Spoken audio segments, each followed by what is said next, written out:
Hola, les damos la bienvenida a todas las personas que nos hacen favor de conectarse a este video, que es la emisión número 25 de nuestro programa La Izquierda Debate, una emisión de la Unidad de las Izquierdas.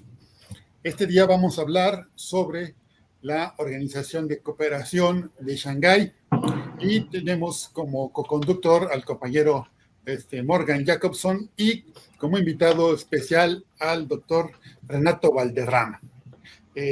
Permítanme decirles algunas cosas sobre el doctor Armando Valderrama Santander. Es profesor investigador en la División de Estudios del Desarrollo del CIDE.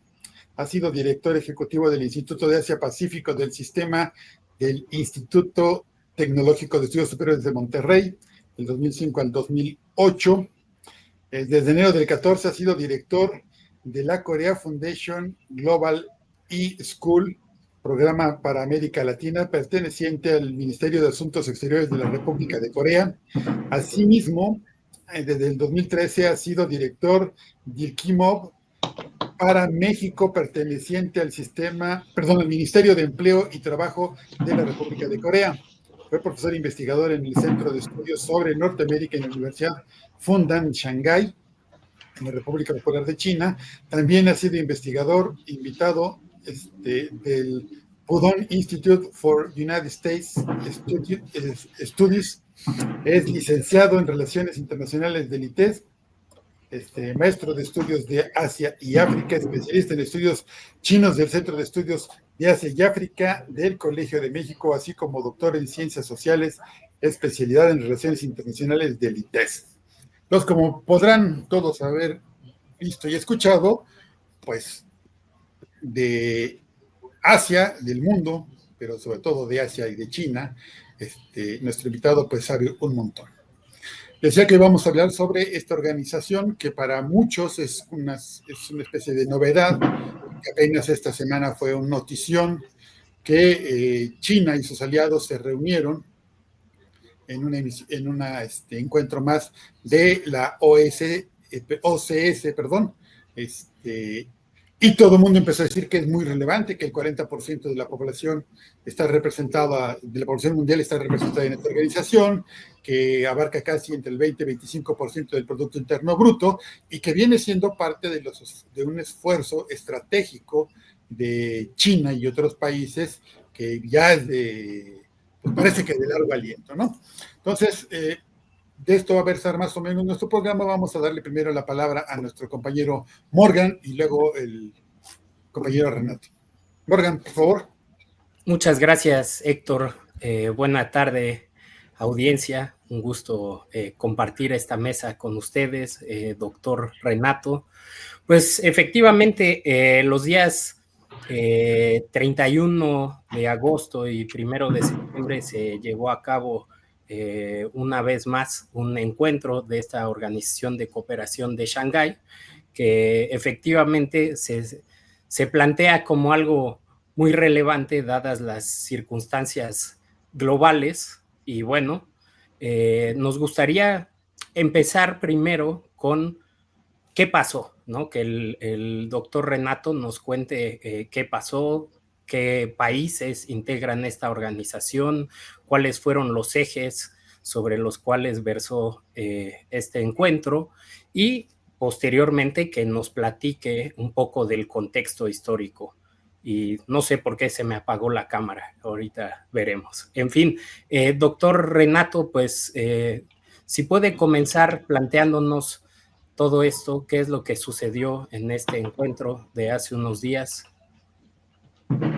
Claro que sí, bueno, aquí ahorita estamos grabando desde tardes, ¿no? Acá en hora central de México. Muchas gracias por este espacio, la verdad, estoy muy honrado de ser parte ahora de los que son, digamos, comentaristas o analistas de La Izquierda Debate, particularmente pues, Alejandro por su invitación y a mis compañeros, a Héctor Mora y Morgan Jacobson por ser parte de esta conversación. Bueno, entrando en materia, yo dividiría esta primera parte en dos. La primera es, quizás este evento no hubiera sido tan importante porque es un parteaguas, qué bueno que haya un programa para platicar sobre esto, porque es un parteaguas. En la historia mundial hay muchos parteaguas, ¿no? Un antes y un después. Este es un antes y un después. Y ahorita vamos a platicar por qué, pero vamos a iniciar desde el génesis de esto. Es muy importante porque China hoy ya es la segunda economía del mundo, es realmente el rival a vencer de Estados Unidos, es quien tiene en jaque, de hecho, a la anglósfera y al norte global. Ahora, ¿por qué tiene en jaque China a Estados Unidos? Muchas razones, pero básicamente porque a partir de los 70s finales, 80s principios, China tuvo una serie de reformas económicas, de cambios estructurales que implicaron, entre otras cosas, una apertura económica para atraer inversión extranjera directa, pero sobre todo, lo más importante, el diseño e implementación de una poderosa política industrial. Entonces, yo la primera vez que fui a China fue en 2003, hace 22 años ya, poquito más. Yo había estudiado justamente, como se leyó en mi reseña, mi maestría es en estudios chinos, soy sinólogo, pues. Entonces, había leído yo la historia antigua, la filosofía, en fin, y fui en 2003 y vi una China, un Pekín, por ejemplo, que nada que ver con hoy. O sea, por ejemplo, cuando uno entraba al metro, que realmente había 2 líneas nada más en aquel momento, bastante, pues digamos, poco modernas, había 6 chinos, uno que te daba el boleto, ¿no? Un boleto de arroz muy bonito, otro que en la fila que te revisaba que sí lo trajeras, luego otro que lo partía a la mitad, luego otro que partía a la mitad, luego otro que revisaba que traías ese cuarto del boleto y otro que te lo recogía ya para que puedas abordar al metro, ¿no? Hoy todo está digitalizado, en fin, prácticamente con el iris puedes ya entrar a cualquiera de estos sistemas de transporte público en todas las ciudades de China. Entonces, esto lo que nos da cuenta es que China pasó de ser un país atrasado, rural, a ser un país avanzado, urbano, y sobre todo, donde más le está pegando a Estados Unidos, tecnológicamente muy poderoso, ¿no? Entonces, esto ha llevado que desde la presidencia, desde Obama, el intento permanente de sabotear, retrasar, complicar el desarrollo económico de China. Veíamos justamente con Obama 2 políticas que Washington había implementado, una a nivel comercial, que es el TPP, y otro a nivel militar geopolítico, que en inglés se llamó Pivot to Asia, o sea, regresar a Asia, regresar que la capacidad militar de defensa, ¿no? De contención de China, y también una señal, ¿no? De como un poco lo que pasó ahí en Venezuela, ¿no? Te mando mis barcos, etcétera, refuerzo mis bases en la primera línea, que es Japón, Corea y las islas del sur, Okinawa, Saipan, etcétera. Y entonces, y lo digo, todo eso tiene que ver justamente con lo que pasó, o sea, por qué pasó esto que se anunciaba, esta reunión en Tianjin, ¿no? Pero como parte del Organismo de Cooperación de Shanghái, el OCS, porque China ya en ese momento se da cuenta que la gran promesa de Estados Unidos de vamos a cooperar, somos un engranaje, se rompe. Y se rompe porque Estados Unidos se da cuenta que China no es México. Es decir, nosotros nos quedamos como una economía maquiladora de multinacionales, ¿no? En función de la competitividad de Estados Unidos y de sus empresas multinacionales y de las que evidentemente surten parte de su cadena de proveeduría. China, que empezó así, por así decirlo, ¿no? Como un país donde se elaboraba intensivo en mano de obra, es decir, barato, cuya fuerza laboral primaria y bastante de bajo costo permitió tener estas primeras industrias en China, parecida a México, pero China rápidamente superó a México en capacidad industrial nativa, endógena, con patentes chinas tecnológicas, en un plan quinquenal permanente de mejora continua y de ir evolucionando en la capacidad industrial y de innovación, al punto en que ya para la segunda década de este siglo, Estados Unidos está de cabeza porque no creía, no pensaba en esta soberbia de la potencia, que China iba a ser el brinco, el catch-up, y lo hizo. Entonces, En este momento, ya con Obama, estamos hablando, digamos, sí, segunda mitad, digamos, la segunda década de este siglo, China empieza a entender que necesita generar nuevos espacios geopolíticos de cooperación y obviamente empieza a acelerar algunos mecanismos. Uno de los primeros mecanismos geopolíticos regionales que lanza China en la época de justamente Jiang Zemin es justamente el OCS, de Cooperación de Shanghái. Y básicamente lo lanza con dos objetivos. Uno de seguridad regional, y aquí hay un concepto que vamos a acuñar, y es Eurasia. Eurasia es justamente la vecindad hacia el oriente de China, lo que son las repúblicas soviéticas centrales, Kazajstán, Uzbekistán, Kirguistán, etc., Rusia, ¿no? Como parte de la seguridad fronteriza regional de China. Recuerden que además estamos hablando de que en este momento está justamente la guerra de Irak, luego va a ser la guerra en Afganistán, o sea, hay un conflicto ahí que China está evidentemente tratando de administrar. Por otro lado, esta región es súper rica en recursos naturales, petróleo y sobre todo gas natural, pero también es una vena logística que lleva y trae productos vía, sobre todo férrea, ¿no? Hacia, digamos, lo que es Rusia, Europa Central. Entonces, es una zona extremadamente importante para China, ¿no? Ahora, ¿por qué se llama de Shanghái y no de Beijing o de una ciudad más, Xi'an, una ciudad más cercana a justamente esta región de Eurasia? Bueno, porque Shanghái es la capital financiera y logística de China. Y también es simbólico, ¿no? Porque al fin del día, esta cooperación o cualquier cooperación requiere de dinero, de fondos.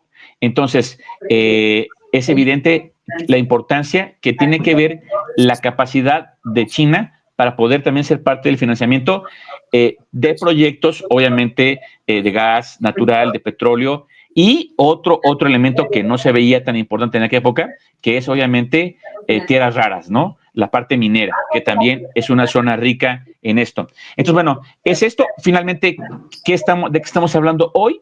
¿Qué aconteció? Bueno, que en esta cumbre que se llevó a cabo justamente de 31 de agosto a 1 de septiembre, pues termina con la declaración de Tianjin, porque el evento se llevó en el puerto que está cercano a Pekín, en la bahía de Bohai, que es Tianjin, un puerto muy importante, y ahí se llevó a cabo la famosa declaración de Tianjin y la estrategia de desarrollo regional hacia el 2035. Y también se lanzaron varias iniciativas como centros de cooperación justamente para seguridad, etcétera, la expansión institucional, o sea, también ya dotar de otro tipo de instrumentos financieros, políticos, legales a esto, incluyendo el Banco de Desarrollo de la OCS y también haciendo énfasis en algo que para estos países es muy importante y es la parte ecológica, o sea, el PIB verde, donde China ha puesto una tremenda atención y finalmente algo que pues, es el siglo XXI y es la economía digital. La economía digital no solamente entendida como la IA, la IoT, pero también como las transacciones digitales, ¿no? A partir, evidentemente, de la capacidad que China ha instalado, ¿no? Sobre todo, por ejemplo, de bitcoins. Y finalmente, pues el mensaje geopolítico de esta reunión, porque como, bueno, los que quizás no lo han visto, pues se reunieron en este marco el presidente, obviamente, de Rusia, Vladimir Putin, el presidente de la India, Narendra Modi, y el presidente de China, Xi Jinping, entre otros líderes, pero esos tres, pues justamente, pues son tres de los más importantes en términos poblacionales, en términos de defensa, o sea, geopolíticos como procesos nucleares, en términos energéticos, y es un mensaje que le cayó a Washington como balde de agua fría, porque justamente había estado la reunión en Alaska con Putin, tratando de dilucidar cómo se iban a repartir Europa, etcétera, y este es un encontronazo terrible. Entonces, pues, ¿qué pasó? Que se está construyendo un nuevo orden internacional a partir del liderazgo de Pekín, de la capacidad de Xi Jinping Y el evento más importante, para terminar ya esta parte, es Sí. la presencia de Narendra Modi, que ya abordaremos por qué es tan importante India en esta reunión.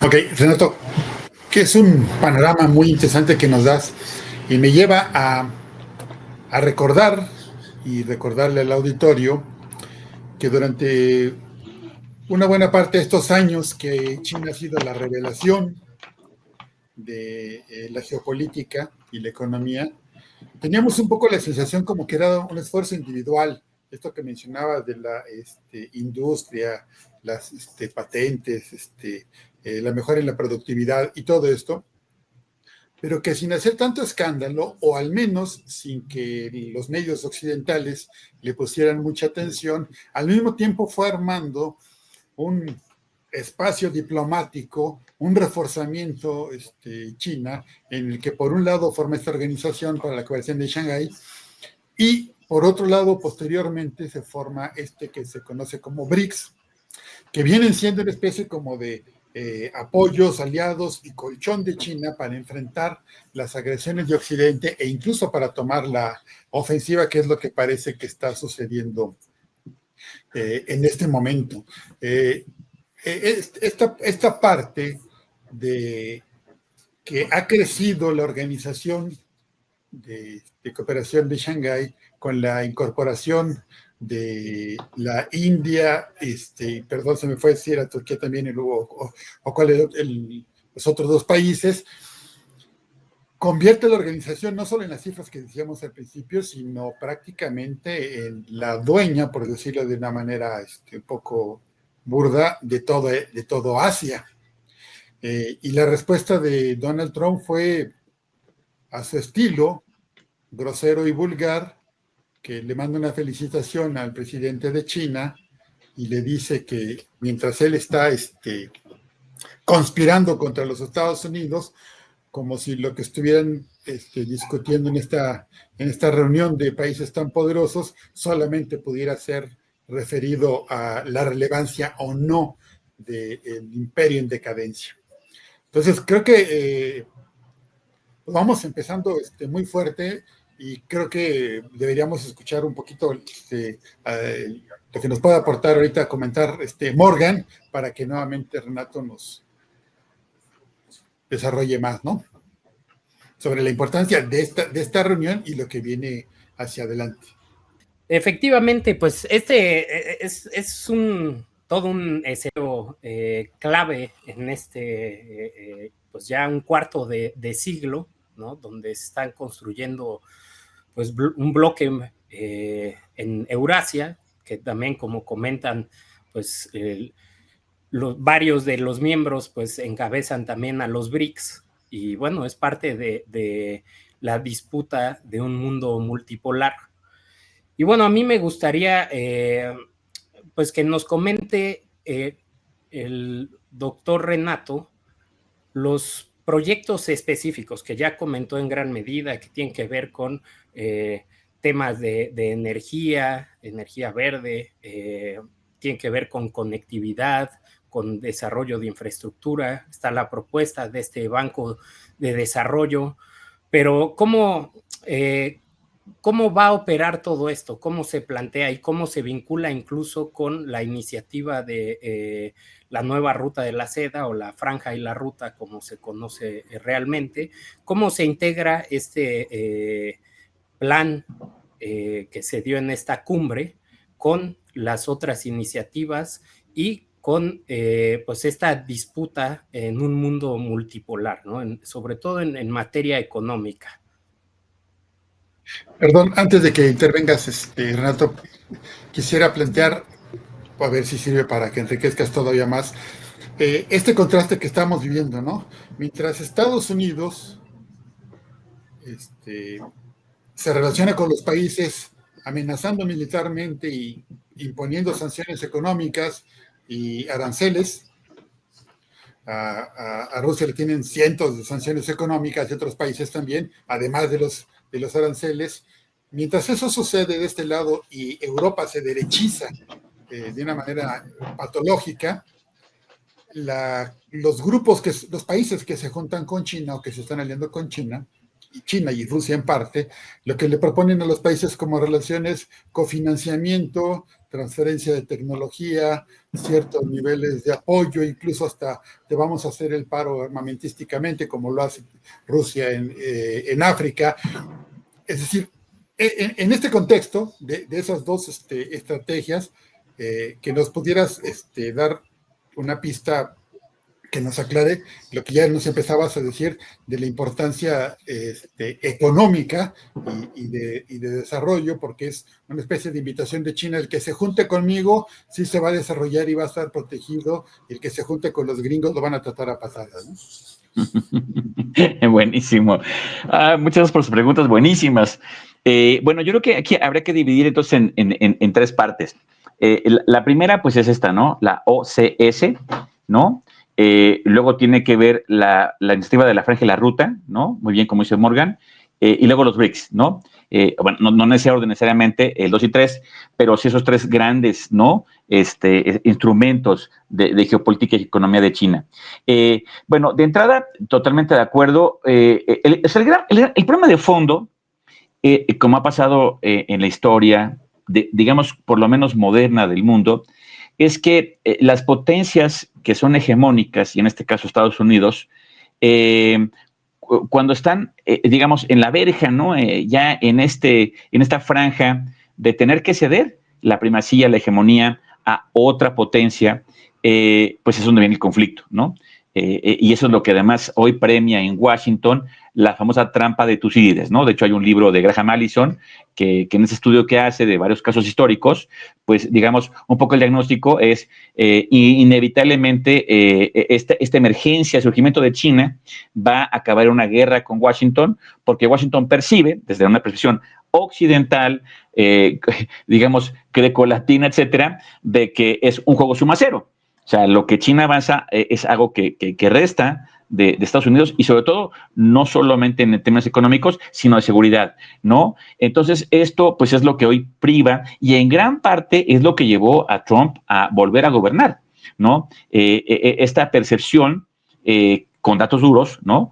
De que Estados Unidos, si no hace nada disruptivo, va a perder la hegemonía. Es decir, el diagnóstico que tiene hoy Trump y lo que él representa y a quien representa es correcto. Ceteris paribus, si China permanece en este crecimiento, etcétera, y Estados Unidos en donde está hoy, pues lo va a rebasar de acuerdo a los cálculos inclusive de los think tanks extranjeros y demás occidentales en 15 años, ¿no?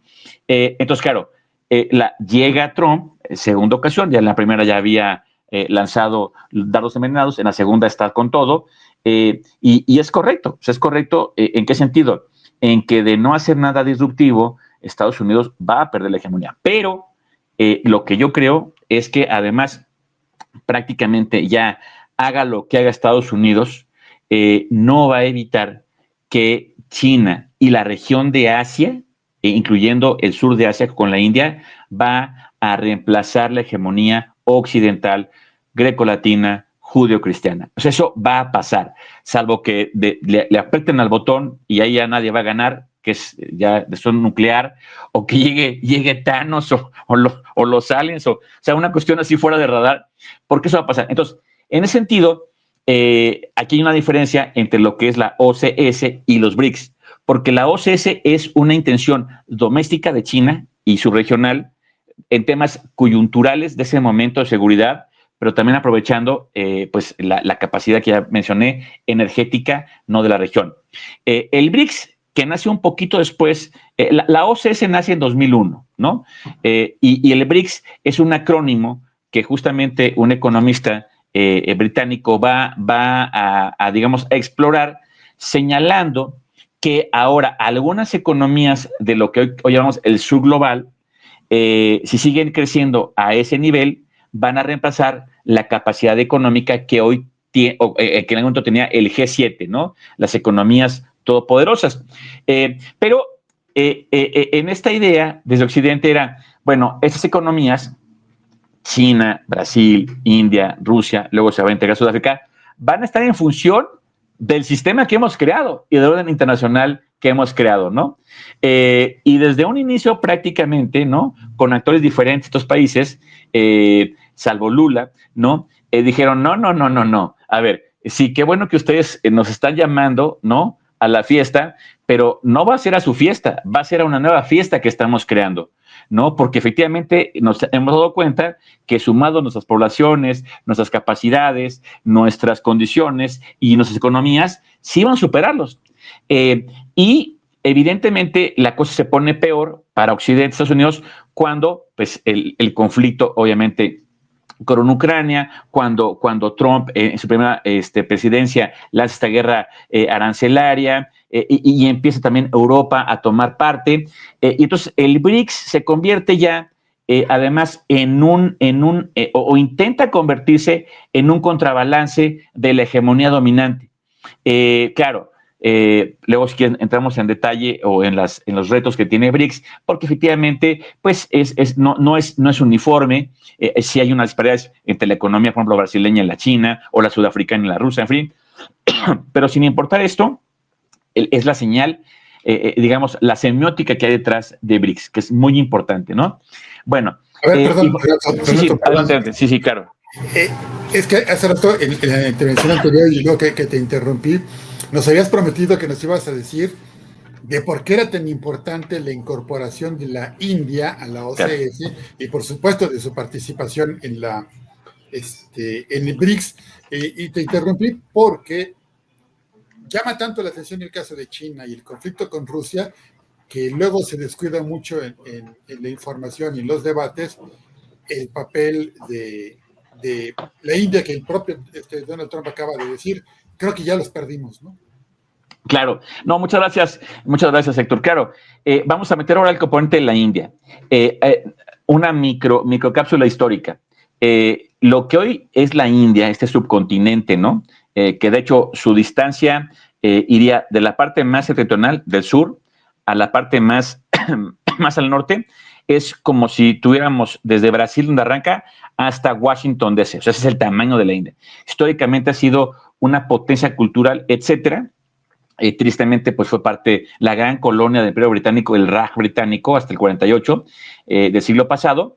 Y es una cultura madre de las 4 grandes culturas que dieron origen a todo lo que hoy somos, que rivalizó históricamente con la cultura china.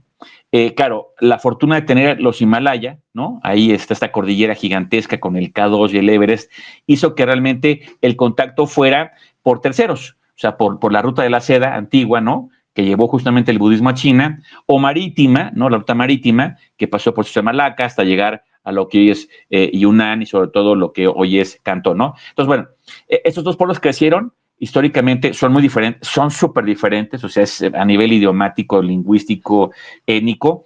Y si bien es cierto, la India había tenido regímenes de izquierda, ¿no? Y por eso su cercanía con la Unión Soviética, con Moscú. Claro, ahora hay un cambio importante, ¿no? Por ejemplo, el gobierno de Narendra Modi, más de centro derecha, muy nacionalista. Y entonces, ¿a qué voy con esto? A que la apuesta de Washington, sobre todo con Trump 1, ¿no?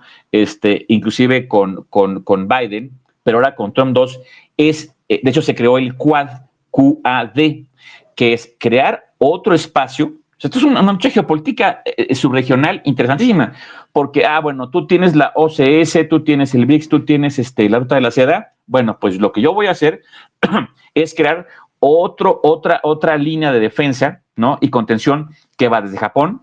Japón es aliado de Estados Unidos, perdió su soberanía Japón en la pérdida de la Segunda Guerra Mundial. La Constitución se le escribe a Estados Unidos, la seguridad depende de Washington, ¿no? Luego va a los aliados anglosajones, Australia, Nueva Zelanda y la India. Entonces, es un bloque con el cual lo que Washington intentaba en la visión de Trump es, bueno, ok, Japón ya no es tan poderoso y está en un problema económico, de hecho viene de bajada, ya de hecho Alemania lo rebasó o cayó la economía japonesa, están en una crisis hace mucho tiempo, pero la India viene, ¿no? Creciendo, y vamos a usar a la India para contener a China, porque efectivamente estos 2 países, además con el trazo moderno de fronteras, que son artificiales, creadas por los británicos cuando fue su colonia, prácticamente hay una cantidad muy importante de líneas que demarcan la frontera que no han sido reconocidas por China.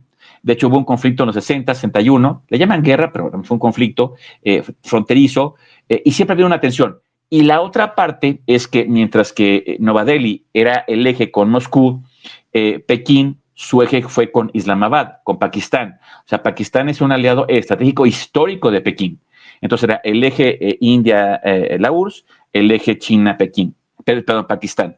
Y entonces se le cae el chiringuito, como dicen los españoles, a Trump y Washington, porque, ahora, ¿por qué se le cae esto a Trump? Porque en su guerra, o digamos, en su herramienta de su guerra con China, que es los aranceles, le cobra 50% a la India, porque la India compra gas natural y petróleo más barato, obviamente, de Rusia. Le dice Trump a Narendra Modi, ya no lo hagas. Narendra dice, ¿qué te pasa? ¿Por qué voy a comprar caro? Si digo, tengo que ver por el bien común de los indios, de mi pueblo. Y entonces, sí, bueno, otro 50%. Y dice Narendra Modi, sí, pues entonces yo voy a la reunión, de la cual además soy parte, podría no haber ido, pero sí voy. Y además las escenas son fantásticas porque van Putin y Narendra de la mano, se toman foto, abrazos, en fin, es como la nueva fiesta, ¿no? Entonces, este Quad se llama tal cual y es un esfuerzo geopolítico de Washington de contener en el Indo-Pacífico, ¿no? O sea, desde la India hasta el Pacífico a China, se le cayó. Y la otra es que además Australia, que si bien es cierto, pues es anglosajón, etcétera, angloparlante, depende económicamente de China igual que Nueva Zelanda. Entonces, si bien es cierto, pues tienen que sumarse al eje, ¿no? Además son parte de la Commonwealth todavía, pues también tienen una debilidad. Pero bueno, para no alargar más el caso de la India. Y finalmente, para tocar un tema que por ahí también se mencionó, otra vez, los BRICS nacen de una intencionalidad occidental, ¿no? De cómo acomodar las nuevas economías emergentes en función del orden internacional financiero y geopolítico imperante, y toman su propio camino, ¿no? Viene la franja de la ruta de la seda, y eso ya tiene que ver con Xi Jinping. Recordemos que la OCS arranca con Jiang Zemin, luego viene Hu Jintao y luego Jiang Zemin, Xi Jinping. Y Xi Jinping, que llega en 2012 a la presidencia, y de hecho se acaba de reelegir, digamos, de manera, pues digamos, permanente, un poco siguiendo el camino de Putin en Moscú, lo hace porque se da cuenta que necesita un plan de largo plazo China para poder responder de manera inteligente al reto que le está poniendo Estados Unidos y Europa. Y entonces crea esta iniciativa de la Franja de la Ruta, que es un proyecto geopolítico totalmente, donde originalmente era la región, ¿no? Digamos, vecina, la que estaba digamos, en la visión, porque, por ejemplo, si Estados Unidos y los aliados bloquean lo que se llama el Estrecho de Malaca, donde está Singapur, ¿no? Que es frontera con Malasia e Indonesia, meten aprietos, ¿no? Porque por ahí pasa gran parte del petróleo natural, del cual también se alimenta China, y las mercancías que exporta vía marítima hacia lo que es el sur-sudeste y África. Pero entonces lo que hacen con esta iniciativa de la Franja de la Ruta es invierten, o sea, crean un banco también del desarrollo, ¿no?, asiático. Entonces, ferrocarril desde China hasta Pakistán, o sea, brincan ese estrecho, ¿no? Y generan también una serie de polos logísticos industriales, pero no solamente es Pakistán, también es Bangladesh y otros países de la región. Y cuando acelera más, digamos, la agresión Washington, entonces, ¿sabes qué? Lo vamos a hacer mundial. Vamos a sumar a Oceanía, obviamente, a nuestra región que es central, ¿no? Parte de la OCS, pero también a África y América Latina. Y es ahí donde ya viene, pues, un enfrentamiento que es durísimo. China había entendido y había demostrado a Washington que su traspatio lo iba a tratar con cuidado, ¿no? Caso mejor México, ¿no? China ha sido muy cuidadosa con México porque cada vez que hay un gran proyecto, Washington ordena que se caiga el tren de Querétaro, el Dragon Mar en Cancún, en fin, y mil más. Y eso que no era en la época de hoy. Hoy, olvídese, o sea, un gran proyecto chino aquí sería imposible. Pero bueno, de abajo, o sea, ahora sí, de Guatemala para abajo, claro que China ha entrado con todo. El mejor ejemplo es el puerto de Chancay en Perú, donde se crea el gran polo logístico hoy en el siglo XXI en Latinoamérica. No está en México, está en Perú. Entonces, todo esto es parte de esto. Y finalmente, nada más, siguiendo con esta misma lógica de apuntalar la OCS, que por cierto, ahora son 10 países, donde además ya se incluye la India es parte de este proyecto, Pakistán, obviamente que también es parte de esta alianza que había dicho, Irán, Bielorrusia. O sea, de hecho, China lo que ha hecho es increíble porque es sur de Asia, ¿no? Desde Pakistán, ¿no? Hasta Bielorrusia, y están por entrar países que han estado buscando, o en fin, como Azerbaiyán, que todavía no es parte, obviamente Vietnam, y luego va a llegar hasta Turquía. Turquía también es parte fundamental de este proyecto. Los turcos también, al ser, digamos, despreciados por la Unión Europea para no ser parte de esto, y se va a alargar hasta lo que es Egipto y Siria y Argelia, ¿no? Entonces, o sea, si se dan cuenta, prácticamente pues ya es otro gran círculo donde no es el tema de defensa, o sea, no es poner bases militares, es un tema de cooperación, de infraestructura, logística, seguridad, y todos los demás temas que habíamos mencionado, ¿no? Oye, Renato, y también tiene que ver con lo sorprendente me parece a mí también es que se han vencido rivalidades y conflictos históricos, ¿no? Como lo de la India y Pakistán, lo que pasa con Turquía, etcétera. O sea, como que los países se dan cuenta, los gobiernos se dan cuenta de qué lado conviene estar, de dónde hay posibilidades. Morgan, ¿cómo ves el asunto? Pues me parece que la diplomacia que ha manejado China es espectacular, como bien pone en contexto el doctor Renato. Pues todo el bloque occidental está cada vez más, digamos, sitiado, está cada vez más encerrado en esta lógica que plantea China de cooperación para el desarrollo, la infraestructura y todas estas cosas, que es muy diferente a la manera en la que se ha hallado este bloque occidental, y mata aún con las políticas tan agresivas que ha implementado Trump en este regreso. Pero a mí me gustaría pues preguntar, considerando que muchos vemos con expectativas y con esperanza toda esta formación, todos estos proyectos que se comentan que incluyen al sur global, que incluyen América Latina, y bueno, lastimosamente a nuestro país no necesariamente, es mucho más difícil que podamos participar en ello, pero dadas estas expectativas, sobre todo desde la izquierda, pues se voltea a ver hacia China y se piensa que su modelo, el socialismo con características chinas, pues es tal vez una guía o un ejemplo que podría seguirse, pero también hay quienes cuestionan pues esta nueva hegemonía que se está construyendo, este nuevo centro de gravitación, se le podría considerar por muchos pues una forma de imperialismo más, cosa con la que yo podría discutirlo, pero quisiera saber la opinión del doctor Renato al respecto.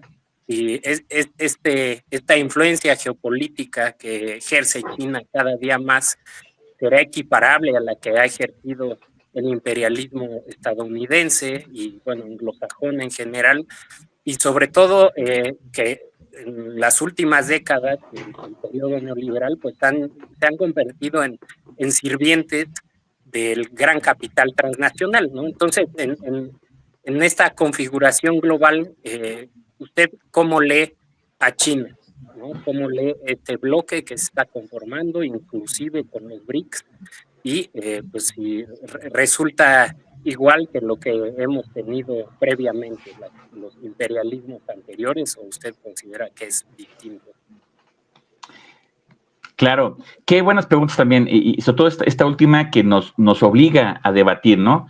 Justamente el rol de China, el nuevo rol de China, y particularmente para Latinoamérica y para México, todavía más específico, ¿no? Bueno, de entrada, quiero proponerles, ¿no? Dos ejes de análisis. El primero es que, efectivamente, no tenemos tiempo de ahondar en eso, pero durante, digamos, después de 100 años, de los llamados 100 años de humillación, donde las potencias occidentales, sobre todo Gran Bretaña, humilló a China, que, por cierto, digo, nada más, para que se tenga contexto, de lo que se queja hoy Estados Unidos, ¿no? De México, de China, de Colombia, que le estamos llevando droga a su país, pues bueno, fue lo que hicieron los británicos, pero fue un plan nacional, sistémico, del Reino Unido, de inundar de droga China, para balancear la balanza comercial, que había un déficit tremendo, etcétera, y también para, evidentemente, fastidiar el imperio chino, ¿no? Con esos dos ejes, y fue terrible. De hecho, detonó en la famosa Primera Guerra del Opio, luego la respuesta china, que fue la Segunda Guerra del Opio. Pero ¿por qué menciono esto? Porque después de 100 años, y luego la invasión del imperio japonés, que justo vino el miércoles el desfile, donde China, pues, digamos, combatió al fascismo japonés en su país y en el frente oriental, pues el 1 de octubre del 49 nace la nueva China. O sea, un país que alberga 5,000 años de historia, construcción, pues un país muy nuevo, es muy joven. Nace en el 49 bajo el liderazgo del famoso presidente Chairman Mao Zedong. Entonces, durante 49 hasta 76 años de su fallecimiento, claro, con diversos momentos en este gran periodo, pues China básicamente estuvo gobernada bajo una mirada que priorizaba la ideología. El maoísmo, con una lectura, obviamente, del marxismo, etcétera, pero bueno, ya en un híbrido, ¿no? Que Marx, un campesino, no un obrero, implementó en China. Y eso llevó a una serie de problemas muy difíciles, hambrunas y demás.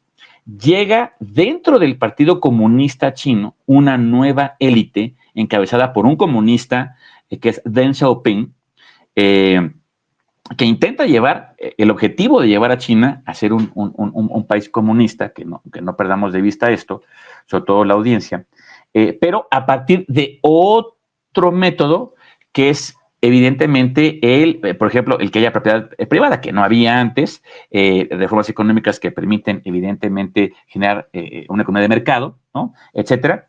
Y esto lo menciono porque, claro, cuando Fidel Castro visita China, sobre todo Shenzhen, regresa y da un discurso que queda en el Granma, criticando lo que vio en China, ¿no? Una traición, ¿no? A los principios e ideales del comunismo, sobre todo latinoamericano, el que él quería o implementó en la isla, en fin. Pero en todo caso, a que voy con todo esto, que al día de hoy, pues 800 millones, prácticamente 8 Méxicos, salieron de la pobreza. La clase media china, pues es prácticamente 50%, es un país netamente ya urbano, etcétera, que con retos evidentes, ¿no? Uno de ellos es el demográfico, etcétera, pero que cuando digo esto, se convierte también en un nuevo modelo de desarrollo económico para el sur global. Porque en América Latina hemos intentado de implementar varios modelos, ¿no? Y ahí está la escuela cepalina, ¿no? Toda esta cuestión de las teorías de desarrollo, ¿no? Etcétera, que no lo lograron. Luego vino esta ola neoliberal terrible, ¿no? Desde la escuela de Chicago, cosa de Washington, y hoy estamos en un nuevo momento, ¿no? Que tristemente algunos espacios en América Latina están perdiendo. El que sigue tristemente va a ser Chile, para la derecha. Entonces, yo creo que es muy importante desde la izquierda nuestra, latinoamericana y mexicana, sí entender este modelo, cómo se logró. Bueno, pasando entonces a la pregunta de Morgan, que es buenísima. Bueno, entonces, esta nueva, digamos, economía global, esta nueva potencia global, militar, económica, tecnológica que es China, tiene una visión que replica lo que ha pasado en Occidente entre Portugal, España, Francia, Inglaterra y Estados Unidos. Yo diría que no en lo absoluto. Y hay varias pruebas que quiero yo comentar, dos simplemente por el tiempo. La primera es que China parte de un antecedente histórico, China nunca, nunca, jamás fue una potencia militar. Nunca invadió un territorio. Había digamos, una paz de Westfalia asiática que se llamó el Tianxia. Entonces, más bien, la capacidad y el poder cultural de China y su diplomacia llevó a crear un mundo cínico, ¿no? Gigantesco, a través de lo que era el sistema tributario. No, además, China no es un país religioso. De hecho, nació secularizado desde antes de Cristo y debido al confucianismo. Entonces, tampoco hubo guerras de religión, etcétera. Entonces, China tiene un antecedente histórico que lo trae a la mesa al presidente Xi Jinping, donde dice, bueno, para empezar, el orden internacional imperante tiene un costo gigantesco porque son bienes públicos, ¿no? La paz es un bien público, que es muy costoso. China no lo va y no quiere, digamos, ese costo, por un lado. Por otro lado, no estamos de acuerdo en una visión de juego suma cero como se ha llevado a cabo en el pasado. Hemos sufrido el imperialismo y el fascismo en nuestro propio territorio. Y entonces Xi Jinping propone el diálogo entre civilizaciones. Y es fantástico, les voy a compartir el texto, el discurso y todo el proyecto de Xi Jinping. De hecho, yo acabo de estar en China hace 3 meses en un gran evento que fue en Donghuan, ¿no? En el desierto, donde justamente se encontraba la ruta de la seda de Occidente, ¿no? Con la China, en fin. Y el mensaje es, a ver, no hay ninguna cultura superior a la otra. Todas ofrecen algo y aportan algo. Tenemos que tener cómo dialogar entre nosotros en un espacio multipolar. Entonces, el discurso y las acciones de China son de multipolaridad, de comunicación, ¿no? Entre sesiones, no culturas, sino civilizaciones, porque todas hemos aportado algo, en fin. Entonces, yo ahí veo, y entonces ese discurso, por un lado, las acciones concretas por otro, la historia de China como colofón, hacen que para el sur global se hace muy tentador, pues evidentemente acercarse a China. Y además, digamos, viene con proyectos de desarrollo que han tenido múltiples críticas, sobre todo en África, porque otra vez en esta cuestión que ahora vienen a hacer lo que los británicos, los belgas, ¿no? En el Congo, los franceses han hecho en China, en África. Y no, o sea, evidentemente sí, tristemente por la corrupción doméstica que hay en los países de África y América Latina, por ejemplo, en Ecuador, pues ha habido casos sí, muy tristes, evidentemente, pero pues no es el pobre país africano que se aprovechó China, ¿no? Malévola, en fin, hay cosas que debemos en el diálogo con China mejorar en este proceso de atracción de desarrollo, etcétera. Pero, por ejemplo, el puerto de Chancay no incluye que tiene que haber un tipo de régimen. De hecho, no es solamente una inversión china, también es una inversión peruana. Ya si la inversión peruana o el contexto peruano económico cae en algunas falencias de corrupción, eso, bueno, pues tampoco no es culpa de China. No incluye en ningún caso poner una base militar, jamás, ni barcos militares. Es una visión netamente de libre comercio, ¿no? Es una paradoja, ¿no? Que el libre comercio o el mundo que predicó esto hoy se cierra y China, que no ve en este mundo, hoy es el gran paladín de esto, porque al final también pues, China entendió que el desarrollo compartido es la única manera en la que se puede generar el epítome más importante de la cultura china, que es la armonía, el hopping, ¿no? Entonces, esto creo que es interesante para ponerlo en la mesa, ¿no? Sí, a ver, Renato, antes de que se nos acabe más el tiempo, quiero aprovechar tus conocimientos, porque, bueno, evidentemente ya vimos, nos consta por lo que nos has estado diciendo, que eres chinólogo y creo que también chinófilo. Entonces, ahora quisiera hacer dos preguntas a la vez. La primera, ¿qué limitaciones o defectos le ves a este proyecto de la OCS? Porque todo lo que se ha estado diciendo y hemos comentado ahorita parecía ser que andamos muy prochinos y no está mal, pero ¿qué limitaciones o qué cosas erróneas o defectos le podemos ver? Y el segundo planteamiento es este. En mayo, pues Putin conmemoró el final de la Segunda Guerra Mundial, presentó sus armas y demostró que no está aislado. Hace unos días, en un evento parecido, Xi Jinping además de tener su reunión económica de Asia de la OSS, presentó también una muestrita de las armas modernas y dice, pues no tenemos miedo, pero no quisiéramos agarrarnos a golpes, ¿no? ¿No te da la impresión como que las dos acciones van encaminadas como para decirle a Occidente, ni se metan a la guerra, no es necesaria, ya les ganamos? Claro. Sí, no, es muy interesante esta parte y es muy buena pregunta también, porque no perdamos de vista que tanto China con la ex-URSS, hoy Rusia, ha tenido una historia complicada, ¿no? De hecho, no nos olvidemos que cuando muere Stalin y viene todo este revisionismo dentro del Partido Comunista Chino, ruso, el famoso PECUS, esto le cae como bomba a Mao. De hecho, rompen relaciones Pekín y Moscú. Moscú, de hecho, despliega capacidad militar en la frontera. China percibe que, de hecho, la gran amenaza que tiene de una invasión es de la URSS y no Estados Unidos. De hecho, eso lo lee Kissinger y de ahí viene justamente la aproximación que termina en el Centro de Relaciones Diplomáticas de Estados Unidos con China. Y no ha sido fácil, evidentemente, ¿no? Y además vienen bueno, al final del día Rusia es Occidente, ¿no? En fin. Entonces, bueno, eso es por un lado. Por otro lado, también tenemos la India, que ya expliqué, ¿no? No voy a ahondar más. Luego, el otro gran actor aquí es Vietnam. Vietnam también tiene un conflicto histórico con China. Han tenido también escaramuzas. Es curioso porque los vietnamitas que sufrieron en carne propia la agresión estadounidense, hoy ven o veían con muy buenos ojos un acercamiento a Washington para contrabalancear, ¿no? esta hegemonía china. Entonces ya tenemos tres, ¿no? Ya conflictos. Es decir, Rusia, India, Vietnam. Falta un cuarto actor de la película que es muy importante y que salió muchísimo en esta nueva escena, que es nada menos que Corea del Norte. Corea del Norte es una piedra en zapato para Pekín. No le gusta a China que haya un país que tenga poder nuclear, que tampoco, digamos, el diálogo Pyongyang y Pekín, si bien llegó en tren, ¿no? De Pyongyang a Pekín, pero estas citas no son seguidas, o sea, el diálogo es muy complicado.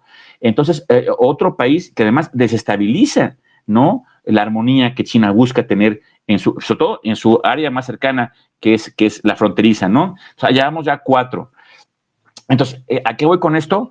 Que este acuerdo de la OCS hay una gran heterogeneidad y conflictos históricos que tienen que superar. Y bueno, y si nos vamos a la frontera, pues el conflicto que hubo recién entre Pakistán y la India, 2 miembros que son también parte de la OCS, donde la demostración más interesante fue los aviones de última generación de Pakistán, que son chinos, vencieron a los aviones franceses. Pero claro, en un conflicto de 2 socios de la OCS y 2 vecinos. Entonces, digamos, no es una zona terciopelada, o sea, no es una Unión Europea, no es una OTAN, es una zona complicada donde China tiene que hacer un trabajo de diplomacia del más alto nivel y tiene escuela diplomática para hacer eso, ¿no? Y además hay desarrollo económico, hay crecimiento. O sea, si no hubiera crecimiento económico y allí hubiera ya problemas como los que hay en Europa, quizás estos conflictos serán mucho más importantes, ¿no? Bueno, la otra, Rusia junto con Siria e Irán son países que tienen sanciones, ¿no? De Occidente. Entonces, ¿cómo también trabajar en una región donde otra vez hay conflictos históricos y contemporáneos, pero también hay otros actores, otros miembros que tienen otro tipo, ahora sí que de broncas, ¿no? Que traen obviamente a este nuevo espacio o ese espacio que se está creando, ¿no? Luego, otra importante es la capacidad institucional. Digo, está la OTAN, que está pues, mal que bien, pero hay una nacionalidad, está en Naciones Unidas, está el orden internacional creado desde Washington en la posguerra, tiene, ¿no? Una capacidad. Acá no. Es una cuestión más bien voluntarista entre líderes que hoy están, ¿no? A la cabeza de países, ¿no? ¿Qué tal si Narendra Modi sale y llega un presidente todavía mucho más nacionalista, más cercano a Washington, o en una jugada que tenga Trump con la India, o sea, que entienda cuál fue el error y llega un nuevo presidente, entonces ahí otra vez cambia. Entonces ahí también hay broncas, ¿no? Y la otra, evidentemente, pues, ¿quién va a poner los recursos? ¿No? Porque pues China no puede ser el que ponga toda la capacidad financiera. Hoy lo que une a India, Rusia y China es Trump. Porque si Biden o los demócratas, si Kamala Harris hubiera continuado, yo creo que habría otro escenario donde el Quad, que se armó desde antes, ¿no? Continuaría, o sea, la India encontraría mucho más confianza en tener un espacio que balancee, ¿no? Esta hegemonía regional de China, pero Trump empujó a Modi, ¿no? A los brazos de Xi Jinping. Entonces, esta cuestión es muy delicada. Finalmente, esperemos que quepa cierta prudencia en Washington de no hacer lo que está haciendo hoy en el Caribe, en la parte que tiene que ver con Cuba y Venezuela, de provocar, ¿no? Alguna cuestión en el Pacífico, porque ya lo hizo una vez Estados Unidos, lo ha hecho, ¿no? Demócratas y republicanos, pero nunca al nivel de locura de un Washington con Trump. Entonces, porque yo creo que lo que va a seguir es poner a prueba tanto a sus posibles aliados para desconectarse con China, que son Rusia, Putin y Narendra Modi, como también empezar a tener presencia en lo que es el área de influencia, que es el Pacífico para Estados Unidos, y ahí es donde veremos realmente cuál va a ser, ahora sí que el empaque de China para poder contrarrestar estas amenazas, ya no solo de palabra y discurso, sino físicas en lo que es zona de influencia, que es el Pacífico, ¿no? Oye, muy bien, gracias. Estamos a 10 minutos de tener que concluir esta sesión, entonces le voy a pedir a Morgan que nos haga algún comentario, casi final, digamos, además, si quisieras preguntar alguna otra cosa, Morgan. Pues primero decir que es interesantísima el análisis, toda la exposición que se está haciendo, que el doctor Renato nos hace favor de compartir. El panorama pues es muy complejo, son muchísimas variables, como acaba de señalar, muchos factores y que pueden cambiar constantemente, pero bueno, creo que sí es muy relevante, ya por todo lo dicho, esta cumbre es muy relevante, creo que a nivel global el proyecto que está encabezando China pueda ir avanzando, irse consolidando, porque como bien se señaló, pues no es un proyecto de dominación militarista, sino todo lo contrario, que busca el desarrollo compartido, ¿no? la paz, en fin, que fue parte de los aspectos que se tocaron en esta cumbre. Y bueno, yo quisiera tal vez, bueno, no sé si lo consideren un poco fuera de contexto, pero bueno, tiene toda la relación de alguna manera, que nos pudiera ahondar un poquitito más en la lógica que tiene el proyecto económico chino, cómo se ha manejado al interior.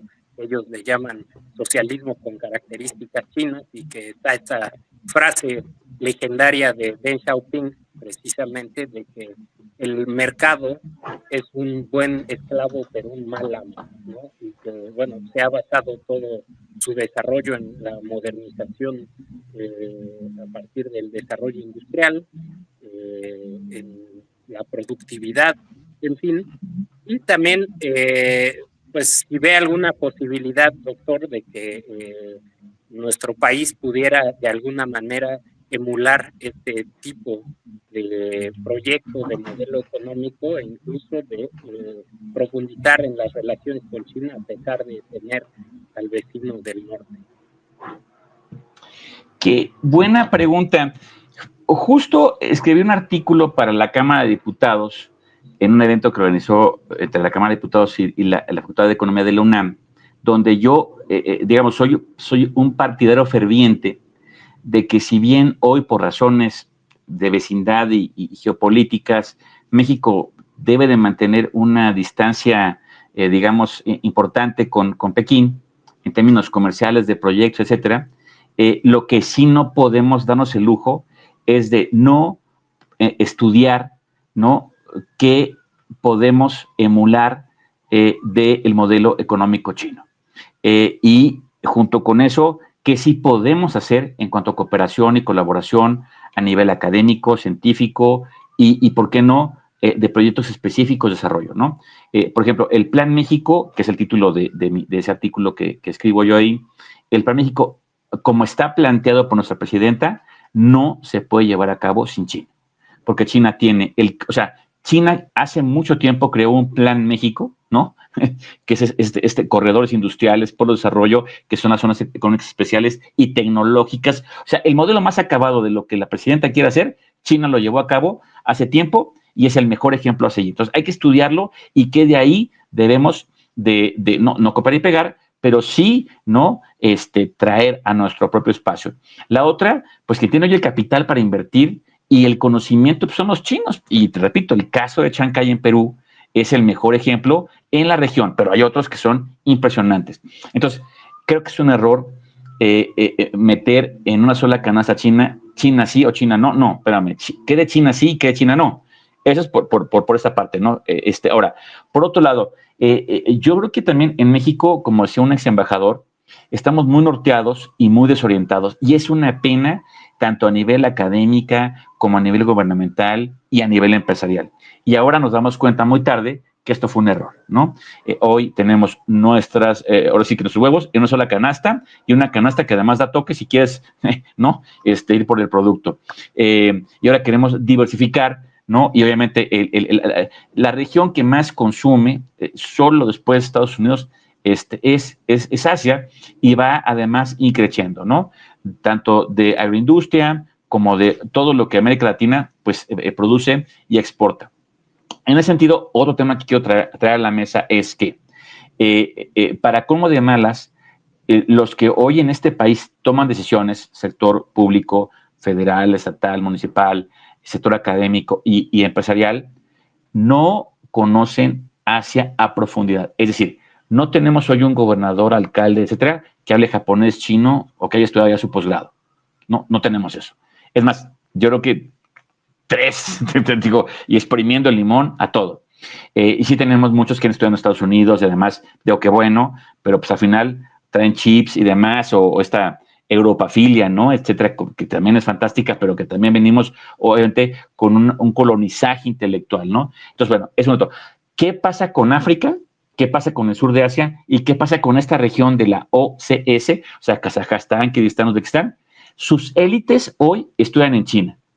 O sea, el hijo del presidente del Banco Central de Uganda, el hijo del rector de tal, están estudiando en China, en chino, o sea, mandarín, haciendo networking, redes al interior. Y tercer punto, o sea, el conflicto de Estados Unidos con China y viceversa es una guerra en 3 frentes. El frente obviamente arancelario, ¿no?, comercial, pero para mí esa es solamente la primera cáscara de la cebolla, ¿no? Pero yéndonos al núcleo, hay 2 cosas que son fundamentales y donde está hoy la guerra y donde se va a dar a todo: la tecnológica y la financiera.